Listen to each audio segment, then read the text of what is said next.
This happens a year after a devastating pandemic wipes out most of the human population. We follow the story of a lone man named Dylan. He raids an abandoned safe house by the beach, where he finds food packages and water. He packs those in his bag and makes his way back out. There had been a lot of robots lying around during the outbreak, but as humanity perishes slowly, their machinery starts to become inactive, as no one maintains them any longer. The population dwindled as people succumbed to the virus or they went missing. The world is now mostly a barren place. Cars and houses are destroyed by either nature or by the people. Dylan camps in a torn-down shed, where he puts the supplies he gathered from his raids, and a single bed is waiting for him. He allows himself to rest on a folding green chair and eat the food he found. He makes sure to track his general mood each day to keep his sanity. He engages himself in games and physical activities. This also becomes a pastime and a source of enjoyment for him. He plays baseball all by himself, throwing the ball into a wall so it bounces back to him. Although he is all by himself, he tries to act like there are other people around him to keep himself sane. He acts out scenes from action movies or pretends he is a hero of some kind. He goes to an old bar and flirts with a cutout of a hot woman, pretending that she is real. When he finally exhausts himself for the day, he decides to shave his beard and hair. He takes care of himself with basic hygiene, just to make sure that he is continuing his life. He goes to bed, even though the sun is still up. A white car pulls up beside an abandoned medical outpost. A human wearing a protective white suit gets out of the passenger seat, followed by the driver, who is wearing a Black Ops uniform and is holding a gun. Dylan wakes up as he hears the car pulling out from the road. He hurriedly reaches for his gun and watches the people from the safety of his house. When he sees them enter the building, he runs out the back and hides behind the medical outpost. The new arrivals inspect the outpost for some supplies and take whatever they can. This infuriates Dylan, as he had been living off the supplies there for quite some time. He watches them as they load the supplies into their car and come back inside the building to find some more. A man with a bike arrives on the perimeter of the medical outpost. He spots the two people as they walk out of the building. He hides behind a wall and shoots one of them with the gun. They exchange shots until the person in Black Ops falls to the ground. The man throws out a smoke bomb and sneaks behind the one in a white suit to take him down. Dylan remains hidden beside the building, watching it take place. The man takes off his mask and reports through the device on his wrist. He identifies himself as Agent 753. He takes out some supplies and an Amherst robot from inside the white car before taking off in it. When the car is far from sight, Dylan inspects the robot. It activates and identifies itself as a service robot. He talks to the robot for a while and discovers that its battery life can outlast that of a human. As the sun goes down, he throws the bodies of the two deceased men into an old cellar. He returns home to rest for the day, but soon gets bored with the things he has. He goes out and returns to where the Amherst robot was. He takes it back to his place to try and charge his laptop. The robot instructs him what to do, and the laptop starts working. He starts playing video games for a while. The robot asks him about other survivors. Dylan bitterly tells him what happened. His dad once ran the medical outpost. He was great at making sure that people got what they needed and that they stayed healthy. He was left behind because his dad brought the survivors, mostly the women and children, to a safe zone using a transport bus, but he never returned. After some silence, the robot asks him again why he did not try to look for his dad. This irritates Dylan, but the robot is only getting data from its environment. He tells him that the remaining survivors tried to follow them on foot and nobody returned. The robot urges him to connect to the internet. He immediately sees a map and a message about Safe Zone 57. This surprises him, and he is in denial that his friends and family might be there. He shuts his laptop and argues with the robot. The robot urges him to travel to the safe zone, as sooner or later his supplies will run out. He takes offense at this and all the other recommendations from the robot. The next day, Dylan goes through his normal routine, raiding and entertaining himself. He is starting to realize that it is pointless, and he will never be happy all by himself. He returns back home and starts packing all of his supplies. The robot sees what he is doing and concludes that he will go on the journey to find Safe Zone 57. Dylan decides to call the robot Sam. He hooks Sam on his backpack and secures him with a belt. The two of them start their journey to find the safe zone. After a while, they reach a creek where Dylan decides to take a break. He washes himself up and continues their travel. He goes down a manhole and continues his travel through the sewage system until he reaches the outdoors again.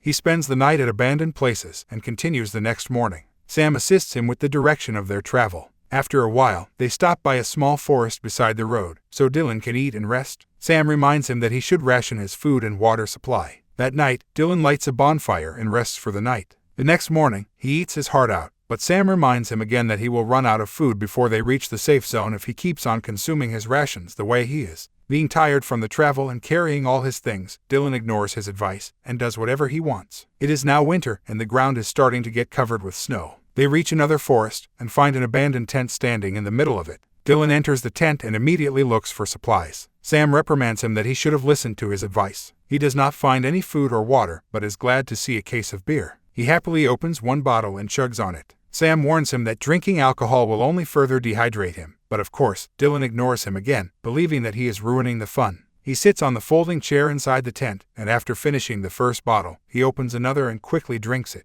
Sam reminds him again that he will be in danger if his health is not in the proper condition.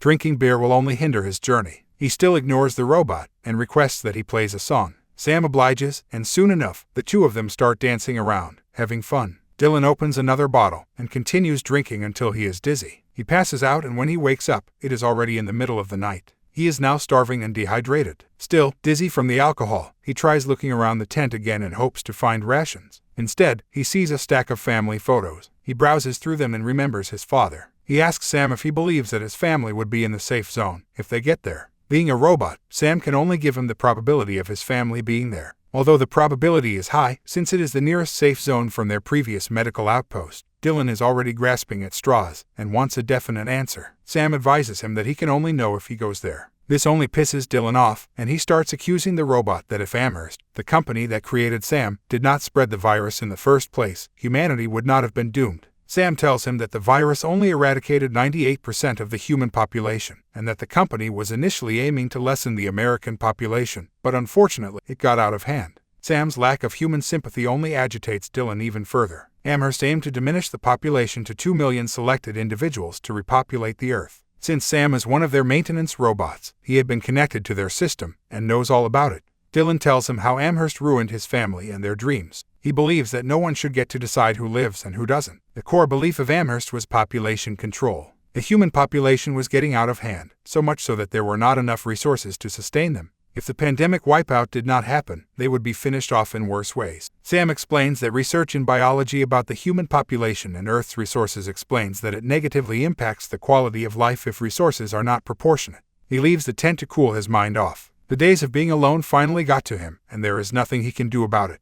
He returns to the tent and apologizes to Sam. He knows it is not Sam's fault, and it is the company that made him are the ones responsible. He packs up his things, and the two of them continue their journey. Morning comes, and he spots another tent in the woods. He leaves Sam and his backpack behind a tree before sneakily inspecting the tent. He sees a man curled up in there, who seems to be sleeping. He grabs the man's duffel bag and finds a gun inside with a security card from Amherst. Sam suddenly activates and initiates an alarm when it is not able to see Dylan. The man inside the tent wakes up and confronts Dylan. Dylan points the gun at the man as he steals some food. The man allows him to take what he wants. He leaves some food for the man and explains that he only needs something for himself. He returns to Sam and his bag apprehensively, making sure that the man does not follow him or do anything suspicious. Dylan runs away from the forest until he reaches a slope where he can rest and eat. Sam and Dylan talk about surviving and morals for a while, until they need to pass the night. The next day, they continue their journey, and Dylan walks by several signs that read "Continue or perish," "Go away," and "Contagious." He ignores each one and carries on his journey until he reaches what appears to be an abandoned building.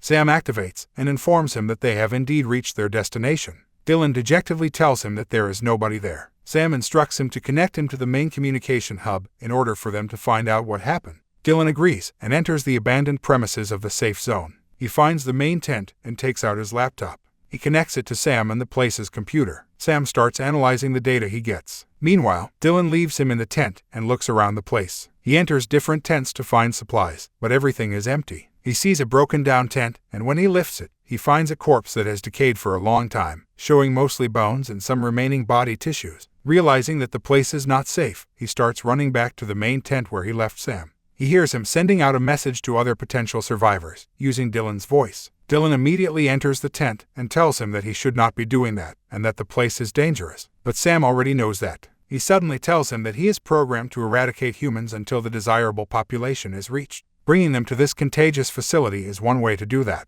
Dylan could not believe that a maintenance robot can and is supposed to do that. Sam reveals that his shell is that of a maintenance robot, but he is made with artificial intelligence designed to fulfill his mission. The Amherst crew was on their way to bring him to this particular abandoned safe zone when they were taken down by the man on the bike, who is apparently with the government. He had been lying to Dylan all along to convince him to go to this place. Sam had been baiting survivors into safe zones. In reality, those places are already contaminated. Some survivors realized this and went on their way. He tells Dylan that by now, there is a high possibility that he is already contaminated by the virus, just by being there, and he is less than a day before his ultimate demise. Dylan feels incredibly betrayed. He thought that even though Sam is a robot, he considers him his friend. With all the anger built inside of him, Dylan shoots Sam with his gun, making his system malfunction. Dylan leaves the safe zone, but he is already too weak to make it back to somewhere comfortable. After a long walk, he finally falls down at the side of the road. He tries but he is already out of bullets. He remembers everything he had experienced alone after the outbreak as he closes his eyes. A black car stops by him. 2 personnel help him out and carry him in the back of their car. They give him an antidote for the virus as they request backup.